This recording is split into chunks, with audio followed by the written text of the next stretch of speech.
guys, welcome to my channel. My name is Paula, and on this platform we discuss about designer fashion, luxury and lifestyle, but in a more practical and sensible way.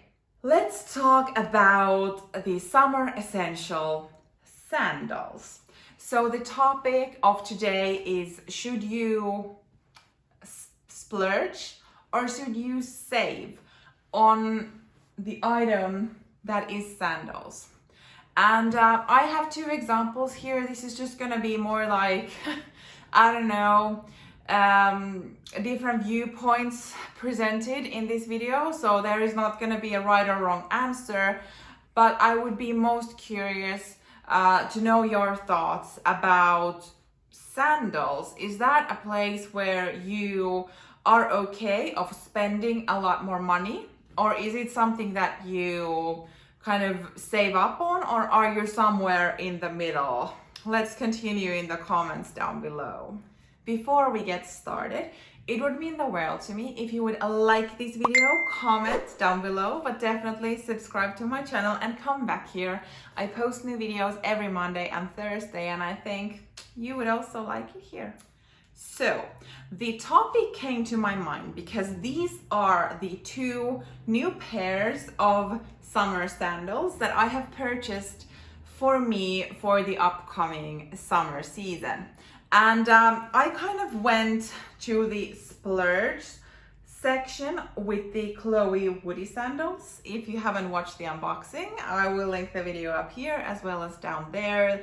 You can go and watch it after this video. So yeah, I went with the splurge category with these, although someone might not consider these to be splurge, but for me, it kind of is. And so it kind of came to my mind that I purchased two pairs of sandals from different price points.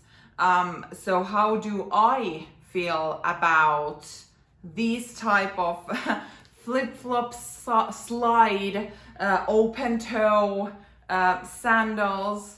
Is this the place to actually spend a lot of money or not? Let's start with the introduction of these two pairs. So these are from a brand called Högl, which is a Austrian brand. I purchased these from Zalando. I know that Sandal doesn't deliver all around the world, so I will try to see if these can be purchased outside of Europe. But these are the softest lambskin that there is, or at least what I have touched. And this woven bits in the front, it reminds me a lot of the Bottega Veneta's Intrecciato leather. And I mean, it is soft. It is so soft. It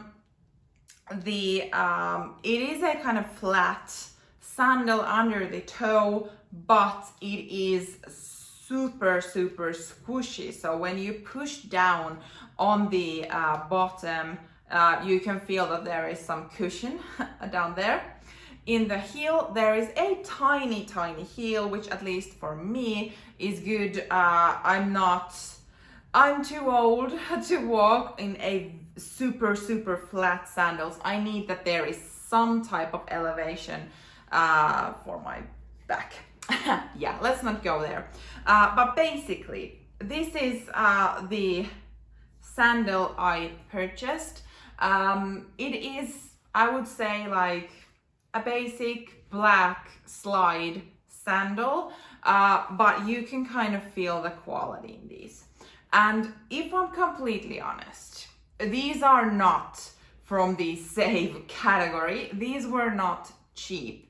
So if I would go like to a cheap sandal, that most likely would be from H&M or Zara, maybe even, although their sandals can also be a bit pricey if they are actual leather. But kind of with that type of price point would maybe be like a saving option for me. And personally, like, those were the places I purchased my sandals for, let's say, 27 years of my life or something like that. So I used to really purchase my summer shoes from there, because I felt that I'm a walker during the summertime. I'm a walker all the other times as well. But I walk, I think, even more during the summertime to kind of go to places. And my sandals get so beaten up after each summer season that I felt that it's okay to just kind of throw them to the bin when autumn starts, and then buy new ones in the spring, etc. That worked in a way until I realized that maybe the reason why they are so dead after the summer is because the quality isn't that good. Plus, they were not really good for my feet / back anyway. So during the last couple of years or so, I've tried to stay away from the cheapest possible sandals and go to a bit towards kind of more quality within shoes. But that does not mean that you need to go designer. So that's at least one point that I personally feel like, that even though I love bags and designer shoes for a certain extent as well, but when it comes to sandals, it definitely does not need to cost hundreds of euros. I'm probably a bit hypocrite because these I paid maybe 130 euros, so these are by no means cheap sandals. And with this price point, I expect these to last over this summer. So I should have these next summer, summer after that, etc. So yeah, I'm kind of growing up and becoming an adult in a way that it's important to invest a bit to good shoes, because if you wear like bad quality shoes, it actually can make up some damage to your feet that after years and years it's gonna be permanent, or then your back or whatever. So investing in quality shoes in general, I do think is a good idea. Then when it comes to sandals, mine this week, exhibit A, but I do still think that kind of going in the middle of splurge save ratio, that's where you have the kind of best alternatives. And that being said, let's move to look at the Chloe Woody sandals. So these are not the most popular pair that I think everyone has. Everyone who has the Chloe Woody has the other pair, the more kind of classic looking. But I wanted to get these for multiple reasons that I do explain in my unboxing video. But one reason also was that I had already purchased these, which are a slide sandal. So I wanted some variety and wanted to go with the pair that has this strap that goes behind your heel. So this is what they look like. They have a canvas strap that goes over your foot, and this does not stretch or anything, so it is quite hard in that way. The strap that goes around and goes between your toes here, this is leather, and then the bottom of the shoe is hard as beep. So when we looked at these sandals with all the squishiness and the soft leather, these do not have that. They do, although, have this kind of soft red mark on the bottom, which does feel good on the heel under your foot when you walk. So maybe there actually is a purpose of this being kind of rounded and soft and not just for branding Chloe. But anyway, this is kind of what they look like. They also have a small elevation here on the heel, which is important to me, as already discussed. So, mine this week. I have already also this year ordered my long-term wishlist item, which were the Hermes Oran sandals. We'll also link the video up here if you want to continue with shoe videos after watching this. But I was just a lot disappointed on the kind of on the price point of what you actually got. So yes, probably I'm alone with that opinion, but that was just, the look is still gorgeous, but the comfort level and just general kind of wearability of those shoes, I was a lot disappointed because the leather in these is like 10 times softer than on the Hermes Oran sandals. And those were nap leather, so yeah, draw your own conclusions out of that one. But basically, I loved the way these looked. And that is never a good reason to purchase sandals or shoes in general, or not that much anything if the practicality side is not there. But I have to say, like, not walked outside for even one footstep, so take my word as what it is. These do feel already in my foot a lot better than the Hermes sandals. Subjective evaluation or subjective opinion, so most likely you have your own thoughts on the Hermes Oran sandals or these or any other type of shoes, and that's the trickiness of shoes and watching YouTube videos over shoes, because our feet are different, we feel things differently, so we all like what we like and shoes feel different. So it might be that you feel completely opposite than what I do, and I think that's great. But anyway, so these were 350 euros, which for me, that is splurging like nobody's business.